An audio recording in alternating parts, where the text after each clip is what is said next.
spring training has sprung. Some old and some new. If you watched the opener in Goodyear, I'm Jeff. And I'm Tom. I'm Kim. And we are Three Old Reds fans coming to you still not from Studio 82, but from our auxiliary location, which I am now simply calling Studio JG for obvious reasons. And we're more than a few blocks from our good friends at Beans, which is still down in the heart of Cedarville, and which is the famous birthplace and final resting place of Bumpus Jones. And we're back on Facebook Live, as you can see if you're watching, but not if you're listening. When I signed up for a podcast, I wasn't sure we were going to be live, like they were going to see my face. I'm a little uncomfortable with this. I know. Well, we're waiting for the reviews to come in, whether people like this or not. And so we could always do pixelate out your face. Yeah, maybe you could, like, right here. So if you happen to find us while we're actually live, say hi, ask us a Reds question. If you haven't found us on Facebook, just search Three Old Reds fans. And we don't promise we'll do this always at the same time. We said we were going to be here, a little after 10 today. It's almost 10:30 now. It's a little after 10. It's a little after 10. Getting our... Even though we're Three Old Reds fans, for you folks in Slovakia, we're not communists. Slovenia. So, all right. Joey gets to camp this week. Says, I'm tired of losing, guys. Man. It's time we start turning this thing around. What'd you think of that? I like it. He's the leader, man. He's got to have that attitude. Can't go into a season, just with same thing as always. The team's 3 straight years last place. So I love it. I also like the headline in Red Leg Nation. What? So the Reds start their march towards the 2018 World Championship with a win. Oh, yesterday. Against the Indians. 6-4. Well, Nuxall always used to say, they'd win the opener, and he'd say, well, you can't go 162-0 if you don't win the first one. He used to say that. So, yes, it is the time for optimism, as always. Joey came in saying I got fatter. I saw that. I think he was pulling some people's legs. He likes to mess around. Yes, he does. He's really gotten into that. He's a lot looser than he was as a younger player. And I like this, showing leadership, saying, hey, we're tired of this. It's time we start doing this. And instead of this, well, we're rebuilding. If we don't win, we don't win. But we're going to try. But I think now he wants to sort of change the momentum. And I don't think it's just Joey. If a lot of times when someone like prognosticators, you go back and look at before the year began. Say in the NFL, who had Jacksonville making the playoffs? Who had the Eagles winning the Super Bowl? I would suspect you'd have the Giants and the Cowboys winning the NFC East. Mm-hmm. So it's all, people seem to forget where you were before. And my point on this is, back in 2015 when you had the dismantling, it was okay for the next 2 years, it's going to be a tough stretch. They didn't come out and say it that strongly, but that was the message. And so if I remember, in between the lines was 2018, we're going to see a turning of the corner in terms of results. And so I think Joey's just saying what was said 3 years ago, Jeff and Tom. Mm-hmm. And I think, hey, if August gets here and we're not at least still within reach of the wild card, I'll be really disappointed in this season. I really will. I think Really? Yeah, I really will. I think I'll be disappointed that we're not turning the corner fast enough. Now, I know some teams stay down for 10, 12 years, and you just have a long, bad 12 years stretch, right? But it feels like they're approaching the rebuild in a lot of the right ways, and we've got some pitching, some young pitchers that seem good. We've got some young position players that are starting to take shape. We've still got some on the prospect list that aren't really quite ready or aren't really going to be here this year, but it feels closer than it did a year ago. And I think last year felt a little closer until the pitching injuries hit. So how come, we're a small market team. We're not going to go out and buy people like the Yankees or Cubs do. But why are other small market teams able to not go through this and the Reds do? Why are the Royals able to? Yeah, but the Royals were bad for a long time. What? Yeah, but lately they've been turned around. The Pirates is another small market team. Mm-hmm. We could name some others. The Brewers. Look at the pickups they've had the past month. What's the difference? What is it? Is it money that the owners are willing to spend? Is it philosophy? I really don't know the answer to that. I don't know. It's a lot of factors. The Reds have got a lot their payroll is not the biggest in baseball, but it seems to be at about where they can handle it.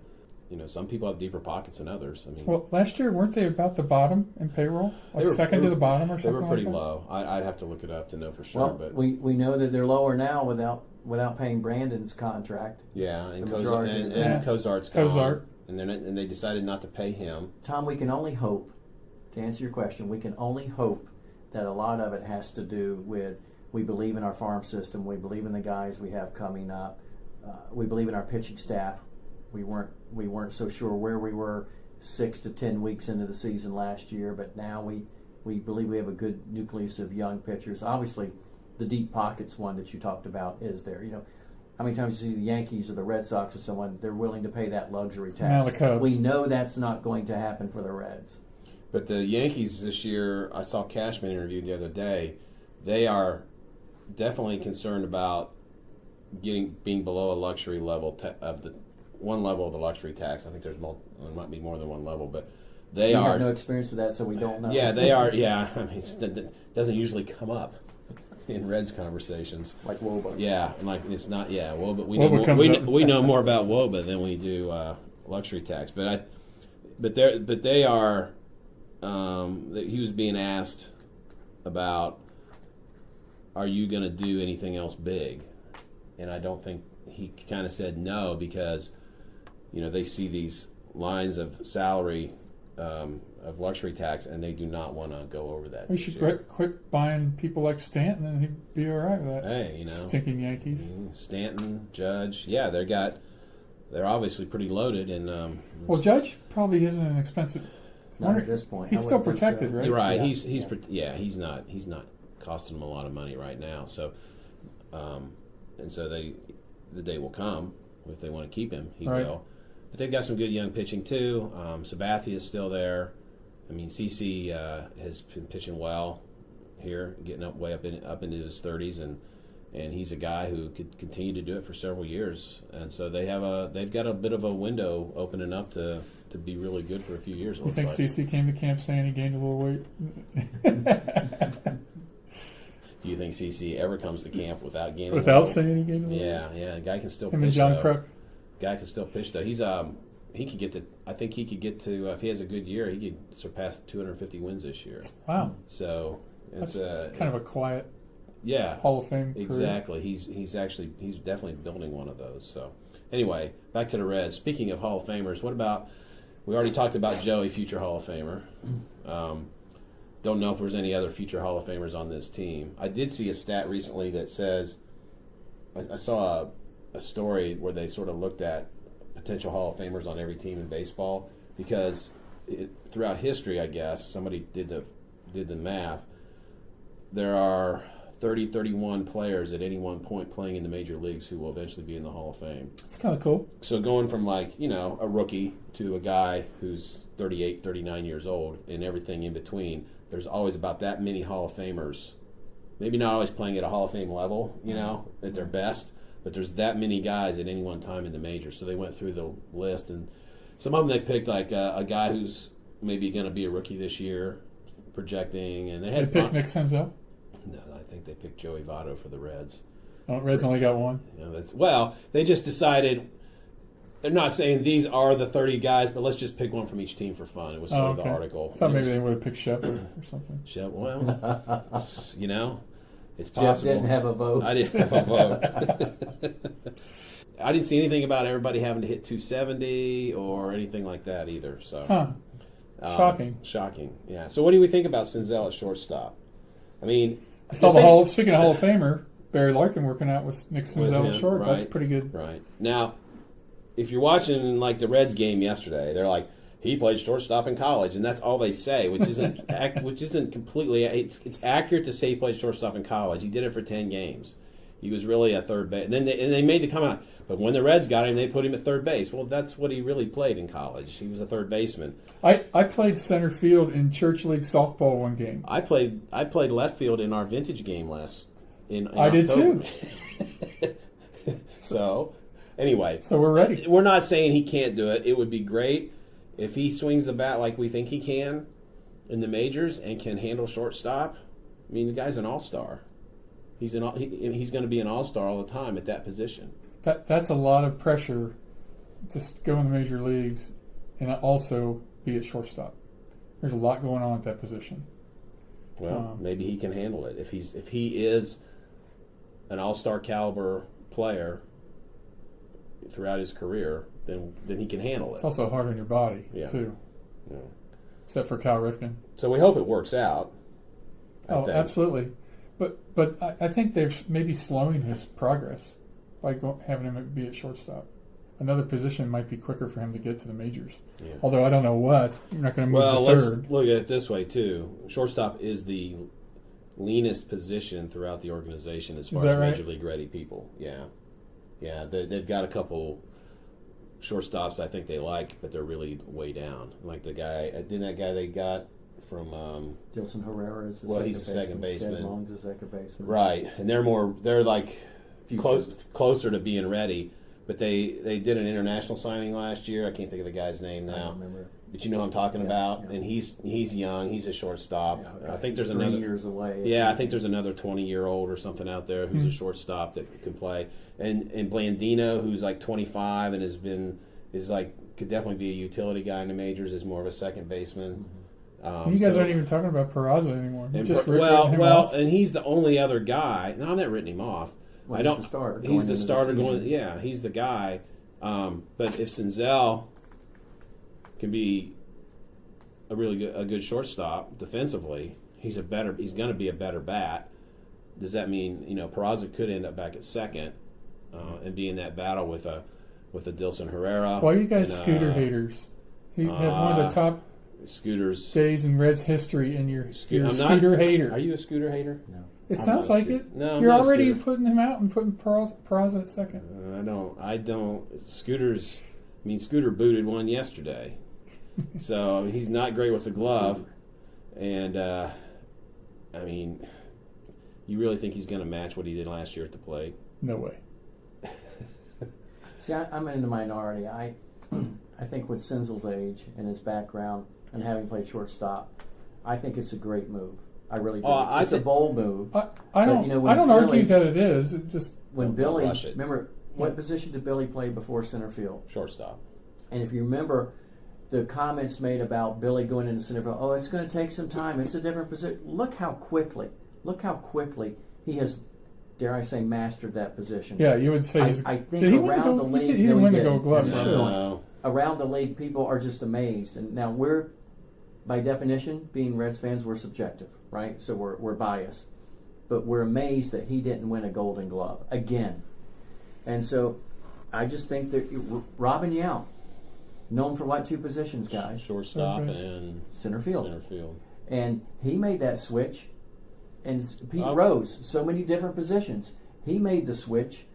I just think sometimes you raise the level of expectations that it's too difficult, and I disagree. I think I think it's the right move to make, and you're going to have growing pains, a learning curve. You're going to do some booting of the ball at times, but again, I'm looking forward to say 19, an infield with hitters of Suarez, Senzel, Shedlong, and Joey Votto. That excites me. It really does. And I'm not arguing it's good to move him to short. I just don't think he should be there this year in the major leagues. So, put him in AAA. If the Reds were a legitimate threat to win the NL Central, I think maybe your argument has more traction. But if this is a year that, as Jeff says, by August, if we're not within X amount of games of the wild card, I'm going to be disappointed. Why not go finish ahead? The season with him?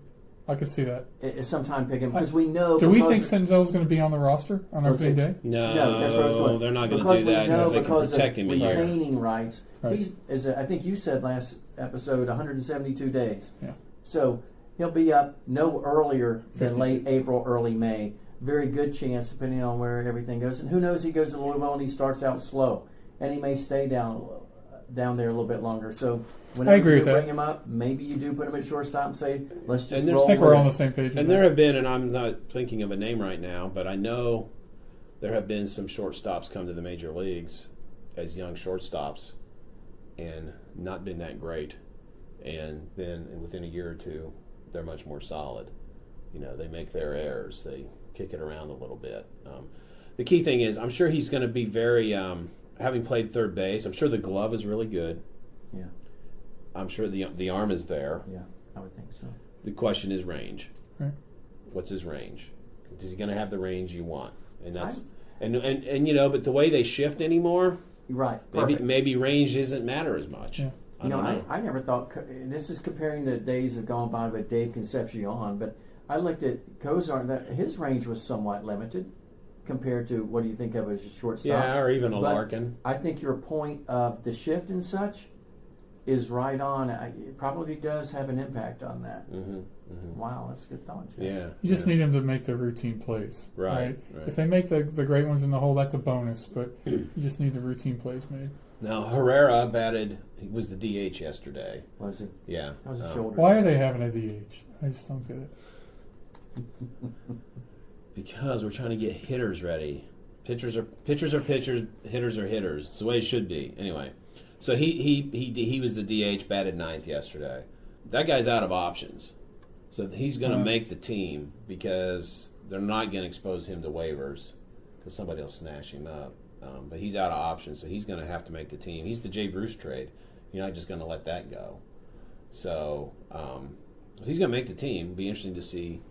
So he's our utility backup. He could be, and that's usually a guy that plays a lot, right? Somebody gets hurt. A lot, and Scooter could be the regular second baseman, but I think if you try to play Scooter every day, like 158 games, I think that'll hurt him. When he became more every day last year, he slowed down a little bit. Well, when he was exposed to lefty pitching more. Yeah. Because remember when he did play, it was righty pitching. Right. And the stats, back that for up. a lot of players showed that. I think his defense should improve if he's not bouncing around between outfield, infield, outfield, infield. It could. It'd be hopeful. Hopefully it will. Of course, we watched Brandon Phillips play second base for years, so we're kind of spoiled about. Nobody could go to his left better than that guy. Him and Cozart were really strong up the middle, weren't they? Exactly. And they were the combination last time we won a division back in 12? Has it been that long? It has.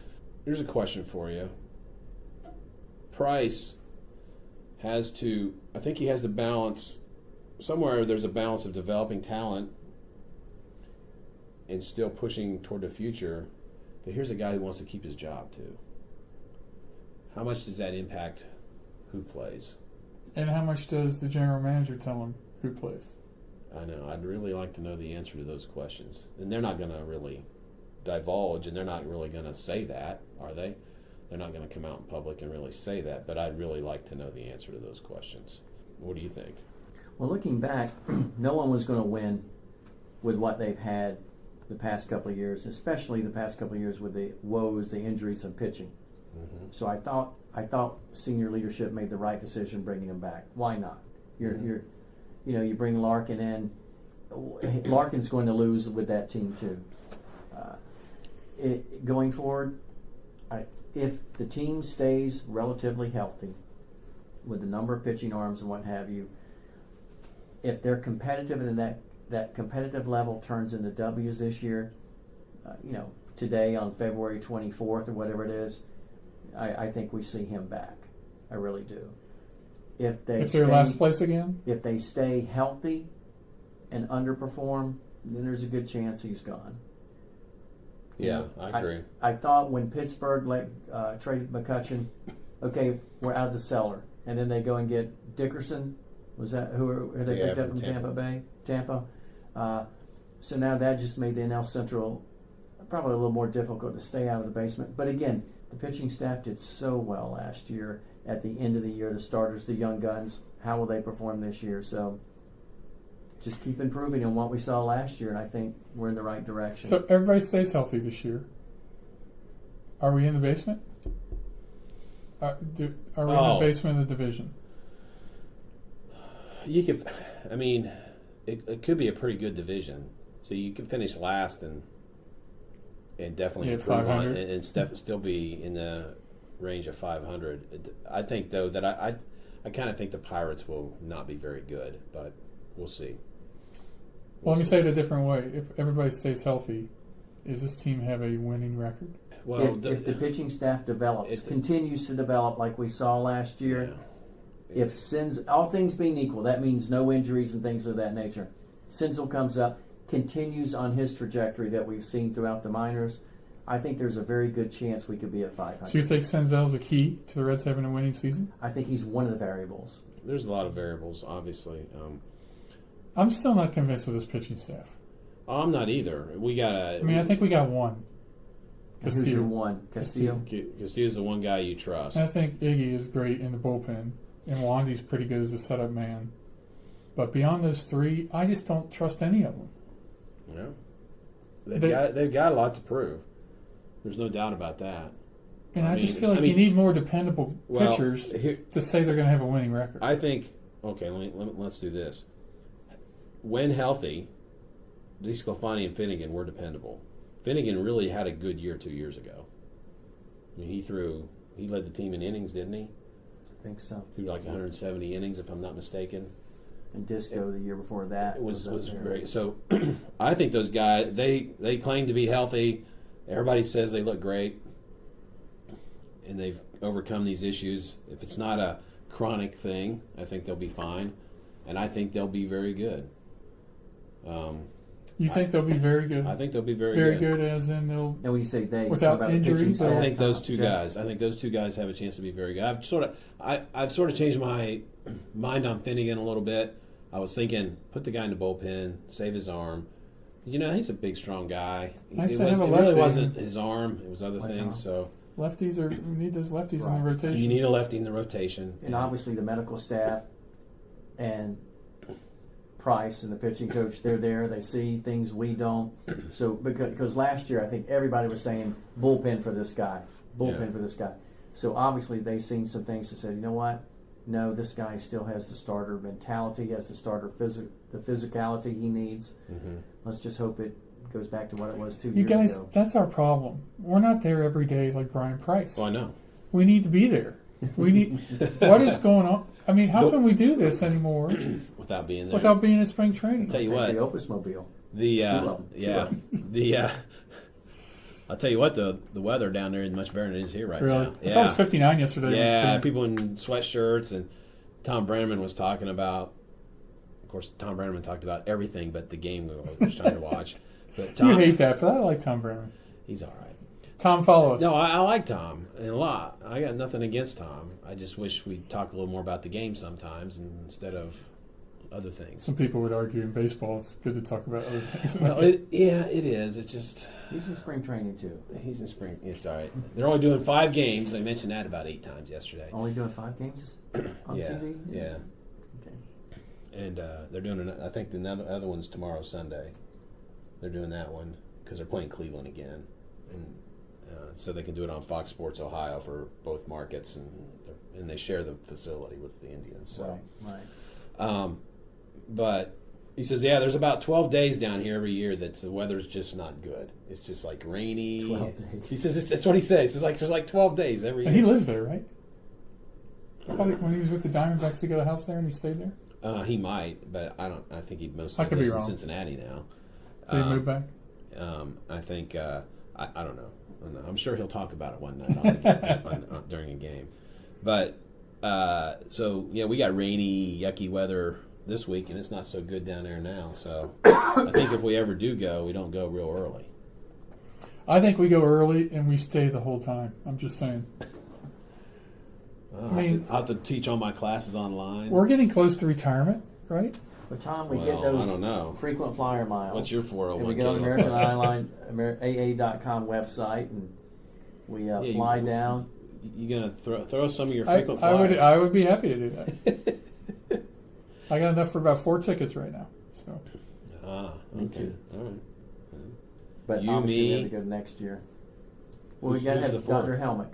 Oh, we'll take Dr. Who Helmick. makes the 3 we Reds should make fan. him drive the Opus Mobile because we're going to need to have a car to one day. Meet you. We'll see you there, John. You John- leave today. We'll Who fly was out it? Who 2 or was 3 it that days. said Tom's on top of the vehicle? That was John. Riding on the top. Does it have a sunroof? Maybe you can just stick your head out the top. Me and Dino from the Flintstones. All right, we digress. All right. So the lineup yesterday, I think, is a little bit telling. It's first spring training game. Of course, but Winker was the guy left out. But you think you kind of feel like Price is going to put a lineup out there that is a message to everybody to say, all right, here's the guys that did it last year, not taking their jobs away yet. Guys, it's your job to keep. You guys, it's your jobs to win. We're going to have different line. I mean, it'll be a different lineup tomorrow, I'm sure. It won't be. I mean, Winker might lead off tomorrow. And today. Right. All right, they're playing today. I don't know. Colorado. It's not on TV, but so that might happen. But so yesterday was Hamilton. Which way I went. Are we going to do that again? Suarez, Votto, Jeanette batting cleanup, which I thought was interesting. Yeah, too. I think it's sending a little message to Duvall. Because didn't Duvall mostly bat cleanup last year? Yes, to the very end. Schebler, Peraza, Barnhart, and then Herrera DH'd. What number was Duvall? It was 5? Yeah, he batted 5. So your 4, 5, 6 were Jeanette, Duvall, and Schebler. If Schebler could hit a little better this year, careful. I could see him as a number 2. I'm serious, because he's got some speed. Yeah. Suarez, he's got to cut down on it. doesn't have much speed, does he? No, but he's got it. But Suarez is better on base, strikes out less. Right. I get that. But Schebler's walk yesterday was. He took ball 4 was not. Ball 4 was definitely a ball, but ball 4 was a pitch he swung at last year. Schebler. Yeah, I felt like last year, more likelihood a year ago he swings at that pitch. But he took it and he got his walk, and he tried to he tried to steal second, and he had it beat. But the second baseman put his foot right in front of the bag, and he slid into the guy's foot. And he never got to the bag. But he had to throw beat. If the guy's foot doesn't block the bag, he's in there. I don't see. And he went on the first pitch. I don't see Shebs in the 2-hole because you're not going to have a lefty. Yeah, you're going to have a righty-lefty, so that's why I see Suarez and Votto. I agree with that. Yeah, well, of course, if Billy switches, so right. That's so like some 1, days, 2, 3. So some days you can do righty. that, but you don't want to be flipping your leadoff guy around. The thing about Suarez, he doesn't deserve his second. Have you seen his hair? Oh, you don't like the platinum? I mean, the platinum little gray? shades of 70s reds. Let's get him groomed nicely and stop with the platinum hair. A little platinum look here. But mine's natural. Mine was natural platinum. Well, maybe they're trying to say, didn't someone say in a tweet last year, he wasn't Gold Glove, but he was Silver Glove? Maybe he's trying to get to that point. He said it was his wife's idea. Do you buy that? Whatever. I don't think we want to go there. Let's not. We want to go there in this conversation. Okay. All right. Romano Molly looked good yesterday. I mean, Romano gives up a home run, but the wind was really blowing out yesterday there, so not too worried about that. I mean, Barnhart hit a home run too, so I mean, not that Barnhart can't hit home runs, but love to see him have a breakout year. He had a little win. Well, he sort of did last year, but to continue it, Mesoraco's like a guy nobody talks about. Reds are kind of stuck with him. Stuart Turner caught the rest of the game yesterday, I think. I don't know if anybody else did. Because as the game went on, when they started subbing guys, like, you didn't even know who was in the game. You didn't. Because they didn't report it. Brenneman and Welsh were just telling stories the whole time. Like, who's in it? Brandon Dixon hits a moonshot of a home run, and all they're talking about is, that's like Steve Balboni used to hit him.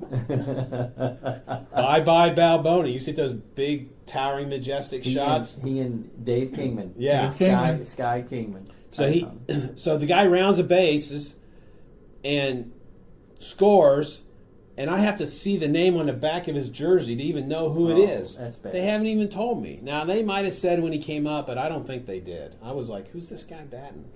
Because he's a big guy, some flowing locks here.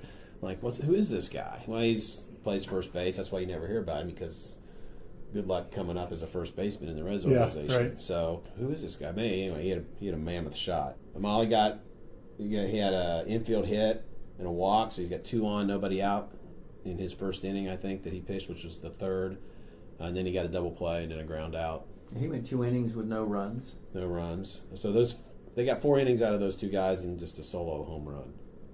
So that's, in today's game, what starter doesn't give up a solo home run? It doesn't happen very often. It feels like almost every time you watch a game, everybody gets at least a solo home run off a guy. I mean, a Kershaw win 1-0 or 2-1, he's going to go up a solo homer. I mean, that's just kind of the way baseball is now. So I'm not too worried about giving up one home run, especially. Probably it was a DH who did it too. It probably was. Probably wasn't a pitcher, I can tell you that. They interviewed Price yesterday. He said, talking to him in the dugout, Jim Day was talking to him, and he said, hey, we got a couple spots open in the pen. We're trying to figure out. Cody Reed could be one of those guys. We've read. We've been reading articles on how pleased they are with Cody Reed. Right, and so that's a possibility of a guy, which would be old school, right? Yeah. Can't make the rotation, but we think you're ready for the majors. We're going to put you in the bullpen. What's his name? Lorenzen? No. Well, Lorenzen will be in the bullpen. He's not going to make the starting rotation. That's not going to happen. Garrett? No, there's another. Jackson Stevens? No, there's a guy pitching in the majors who's a good pitcher. What's your point about him? He was in the bullpen for 2 years before he became a starter. And that narrows it down. I know it's a guy who's been really good the last 2 or 3 years, and the name escapes me all of a sudden. I heard somebody talking about him, reading about it the other day somewhere, and we are old Reds fans, so we're allowed to forget a few things, right? But the point is, he's a good pitcher now, and if the name comes to me, I'll probably come to me about 12:30 in the morning. I'll text you the answer. I'll text you the answer. Joe Youngblood. No, it wasn't Joe Youngblood. But whoever it is, you'll know the name if I can think of it. But that's what he did. A couple years, and then now he's a really good starter. So that's a possibility. And the bench, one of the bench guys is going to be one of the 4 outfielders. One of them's going to be Herrera. One of them is probably going to be Cliff Pennington, who they picked up. Okay. That means Turner will be down in the minors. Or this Phil Goslin guy they signed. They have 2. He's another guy in that mix. You're going to have a catcher. You got Mesoraco. I don't think you're going to keep Stuart Turner this year. Probably he'll be the AAA catcher. I probably like Mesoraco going next year. Names for escaping me right now. The backup center fielder to Billy Hamilton, who played limited role but did really well. Yeah, right? I know who you're talking Kim about. Lahan or Philip Irvin. Philip Irvin, yeah. I haven't heard his I name could see at all. him in the minors starting out the year as a result of bringing up some guys. Because Winker's going to be on the roster this year, and he wasn't last year at this time. Yeah, well, those guys, and he played. Of course, he was up in September too, which Rochester expansion. But the more I think, we talked about the 4-man outfield, and I know you're not like we can't do that long term, but I don't know. So let's see what happens. Maybe it really works well. We'll see. Pleasantly surprised. You'll be pleasantly surprised. Yeah. Okay. I know. Every time just be ready, Tom. Told you so. Every time Winker's not in the starting lineup, we're going to have an unhappy partner here. I will be disciplined and not say anything. It's more fun when you do. No, we want to hear it. We want to hear. How many times do I hear 270? 270. You guys say it now. I don't. But when I said it, Tom agreed. Yeah, I know. I know. That. We're just messing with you. It's more fun to mess with you. Exactly. You guys ever been to spring training games? I have. What's your memories? Where have you been? What'd you do? So I took my son the last year the Reds were in Florida, and we went to see the Reds play the Red Sox in the city of Palms, Fort Myers. Then we went to see the Reds play the Yankees with Jeter and all the group. In Tampa. It was, we still have the cups from the last time there. I remember, because it was the Yankees, big crowd. And the players, like Jeter and those guys played a couple innings, and they left the ballpark. And their Hummers and stuff were parked right by the field, so they were escorted out with security guards to their Hummers and took off after the game. Or not after the game, during the game. They played their innings and they left. Right. That kind of bothered me. It's not really good team building. But I love the relax. Well, they might have been going back to work on go to the cage. I'm sure, Jeff, that was it. Oh, well, that's what Joey Votto would do. He wouldn't leave. They talked about Joey yesterday. They said they were Welsh started talking about it. He's the hardest working guy you've ever seen in camp. Joey all day from start to finish doesn't stop working. You got to have your leader be that way, don't you? And they said, And I will give Brenneman credit for this. I think it was him that made this point. He said, "Yeah, Joey Votto is maybe one of the greatest Reds ever, but he's not the most talented Red." He says, "I would say Eric Davis had more talent." And I would agree, overall, Eric Davis had more talent, but he probably, and I'm not saying Eric Davis didn't work hard, but his body sort of broke down on him eventually. But Eric Davis was there. Eric Davis was supremely talented. Eric Davis was there in City of Palms when the Reds played the Red Sox, and so he was down the field. So Thomas and I went down and talked to him for a while. He signed Thomas's hat. Oh, cool. Nice. That's what's fun about spring training is it's just more intimate, and closer to the players. We were at when I was back in the '80s. I think it was we were in Florida more than once back in those days. So I don't really remember which trip. But Parker was playing for the Reds, and and he had his he was wearing like cut off sleeves, and like his warm up red jacket he had cut off. Ted Klaczewski. And he's walking around with those huge biceps of his, and just larger than life guy, because you were like you could be close to him. Yeah. And he's talking to people, and he's just this larger than life person. And they're relaxed at spring training, right? And of course he's like 6'7" or whatever. He's Parker's always relaxed. He's just a mountain of a guy. I think I was a freshman in school, and the Reds played the Pirates. I didn't go this night, but at the very end of the game, scrap iron. Phil Garner dropped an easy fly ball. Reds scored 2 runs. Game over. Would have been It would have been the last out of the 9th inning. I went to the game the next day. It was a doubleheader. Back then, you get there real early because you want batting practice opportunities to get the home run balls. Dave Parker comes out with a laundry basket taped to his belly and was catching fly balls with the laundry basket, his belly, at the second base position. My point being, Parker was always in a jovial mood for the most part, spring training or no. Kind of Brandon Phillips type of move, right? Yes. And he was doing a good job at those basket catches. Yeah. See what I did there? Yeah, basket catch. Yeah, I get that. So that's the time that might be the only time I've ever been to a spring training game. Except for this year. Yeah, I'm going to go. They played the Red Sox. Wade Boggs was playing. Saw him play that day. That's one guy I remember from the Red Sox. That day too. Probably had chicken. Have you ever been to anything like that? Never been to a spring training game. So when you go to a spring training game this year, are you going to broadcast live? I might do a little Facebook Live on the phone. You totally need to. I will. Can we call in? Yeah, can we call in? Order a pizza? Have another phone. Order a pizza. So Sunday, it'll be a week from this Sunday, first Sunday in March. I might go. I think it's an Orioles game. That's what They're in Bradenton. But I looked at the tickets, and right now it's all that's left are standing room. So I might go. I don't know if anybody else will want to go with me and not have a seat. So I might go by myself. And then Thursday, they're at home, and the Pirates are at home, both of them that day. And I'm gonna probably buy the tickets ahead of time, but I'm gonna wait till I see a weather forecast. Right. I don't want to pick it on the middle of a rainy day. Right. I don't want to. That happens in Florida. So I'm not afraid of a little rain, but I don't want to. If it's like supposed to rain all day, it better not. I'm going down there for vacation. Well, that's my last full day down there is Thursday. Go super early and interview. Bring your thing and interview people. Bring your press pass. I don't have a press pass. What do you mean you don't have a press pass? You get them for a particular thing. You don't just have one. You can totally forge one. Oh, okay.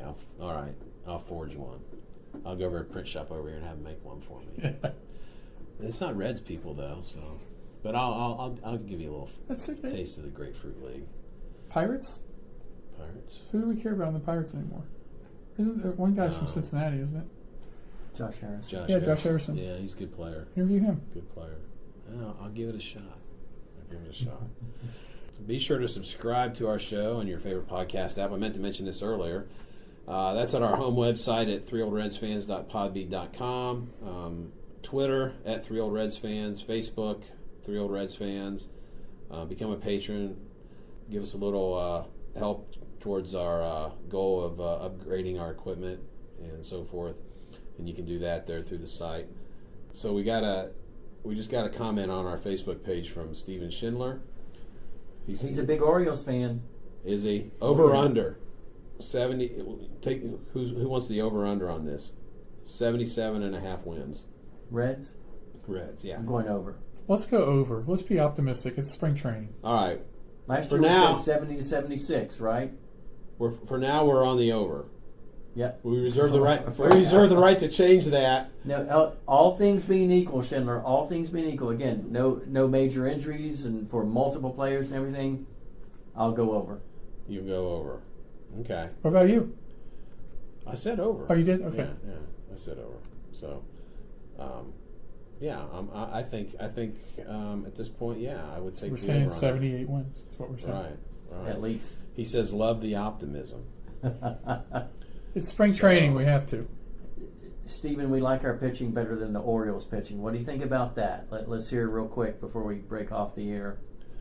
About our pitching, Yeah, versus the Orioles pitching. He's a big O's guy. is he? Oh yeah, big All Baltimore right, fan.